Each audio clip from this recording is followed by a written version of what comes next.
Alabar Breeders' Challenge Day on Sunday, and we've got the 7 Group 1s. We're going to have a look at the 2 3-year-old races now, races 8 and 9. And the first is the 3-year-old Colts and Geldings final, where the favourite is Arm of the Gun at $1.95. I think the market's overreacted to the barrier draw. His win in the semi-final was good, but I think we can find some value here. I'm going to tip number 9, Sam's the Master. Now, his run in the semi-final was very good. Nathan Turnbull was very patient. The horse exploded down the outside. He's one of the better 3-year-olds in the race that has drawn the front row.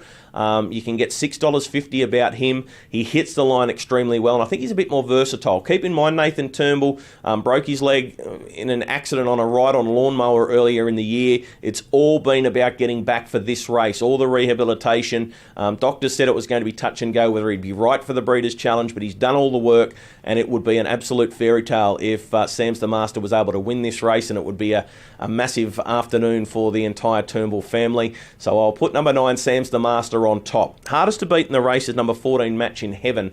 Had he drawn the front row, you can slash his odds. His odds would be halved.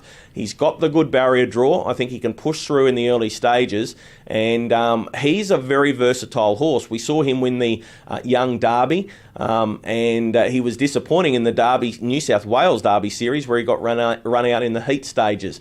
But he just needs the right run. And I think in this sort of race where he can be forgotten about and just look for the right run, if Blake Fitzpatrick can produce one of his 10 out of 10 performances, I think he's a knockout chance. And I think he is the main danger. When he's at his best, he's very, very good. So I've got him in for second. 13.408, I think he's the fastest horse in the race. I actually think the second row draw suits him.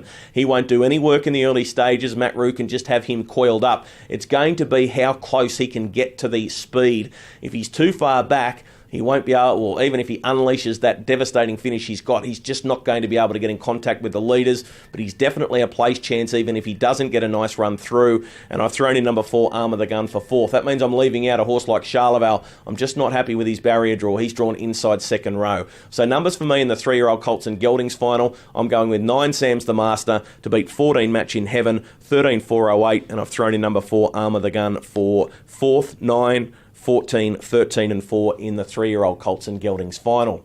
Let's have a look at race number 9. This is the 3-year-old fillies final, and this race probably a little bit more open than we thought.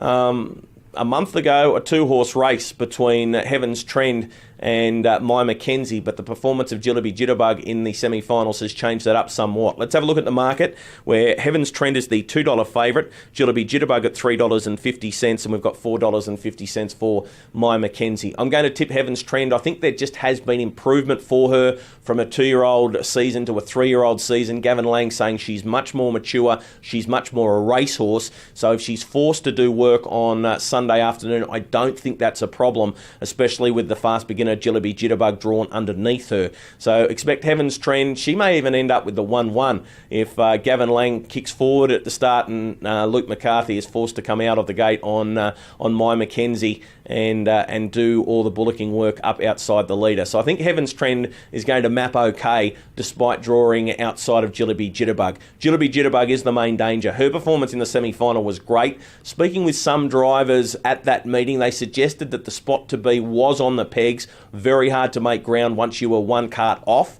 So she may have been flattered, but remember, this is a filly that won the APG as a 2-year-old. She's got loads of ability. It's just taken her some time to find her best, and if she can repeat the performance of the semi-final, she's going to give them something to chase. She is the logical main danger. Outside of those, obviously My Mackenzie, if she finds her best form, she's right in this. I just think she's just off her best. Luke McCarthy, I spoke with him after the semi-final. He suggested that she would improve off that hit out, and of the rest, I thought number 5, I See Diamonds, interesting to see her last week lit up off the arm after drawing barrier 10. She got across and then was happy to take a sit on Heaven's Trend.